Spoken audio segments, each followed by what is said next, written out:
Hey foodies, welcome back to my channel. Just take a look at this chin-chin I made. It's not only good looking, guys, it is delicious. Let's get right into making it.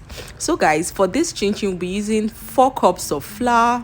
You can use all-purpose flour. That's what I used in this recipe. So we'll be using 4 cups of flour.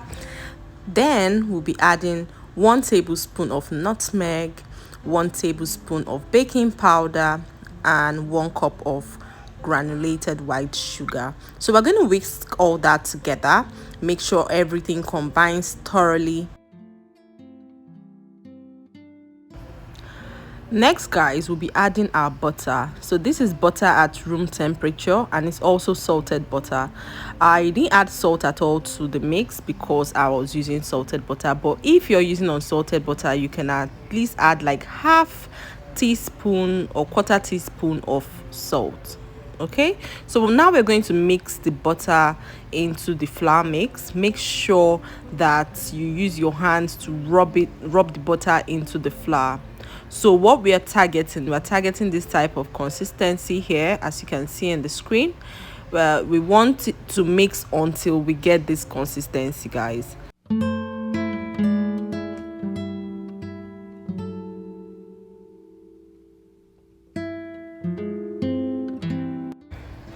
Now we're going to break in 3 eggs, and make sure, guys, that the egg is at room temperature. You don't want to use anything cold for this recipe.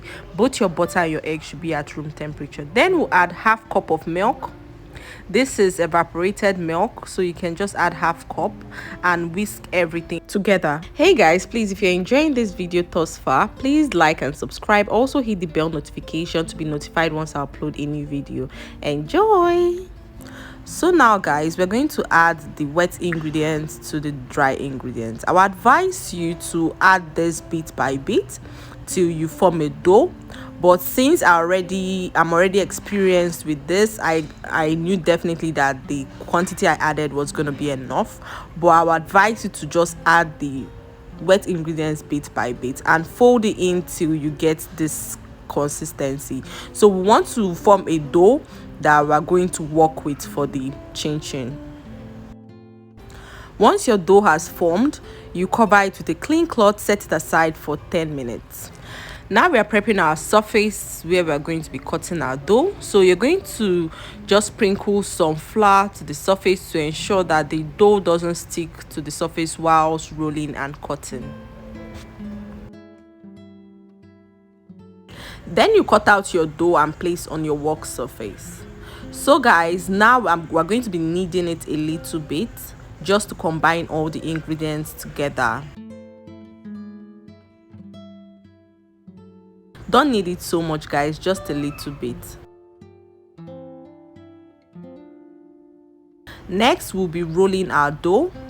So guys, if you don't have a rolling pin at home, you can use a bottle. You can use anything that can roll your dough. There's no rule that says you must use a rolling pin. So if you don't have it handy, you can use a bottle or whatever can roll your dough thoroughly. Then we're going to be cutting our dough. I'm using a pizza cutter here. You can also use a knife or anything you have available at home that can cut your dough. But I think a pizza cutter is quite easy to use, so I advise you to get one if you don't have one. So we're going to be cutting our dough in long strips. Make sure you watch your fingers. Don't get your fingers cut in the process.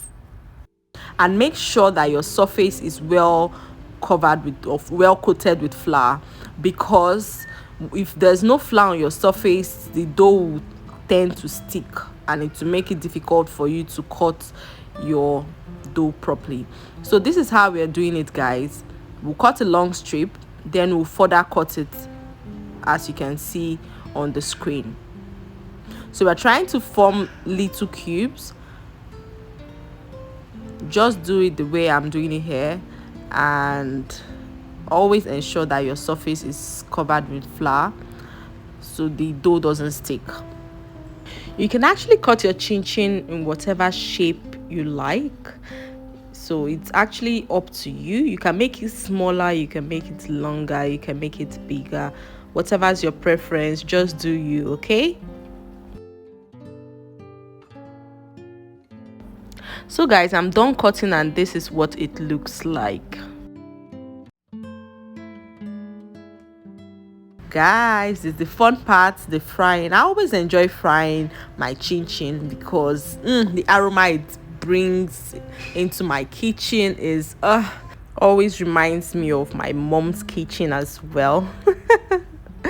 So guys, we're going to let the oil get really hot. That's on medium high heat, and now we're going to be transferring our chin-chin to fry properly.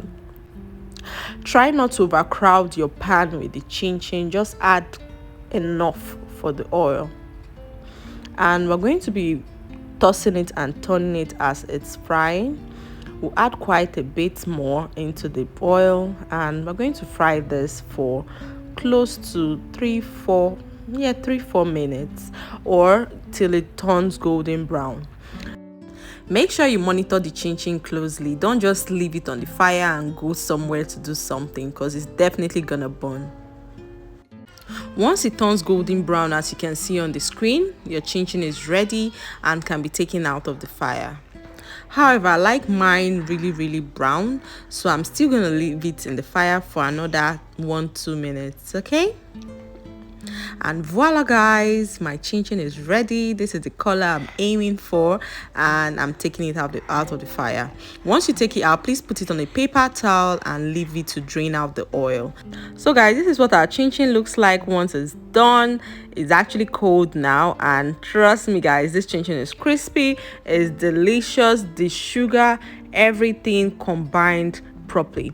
So guys, thanks for watching, and I'll see you in my next video. Bye.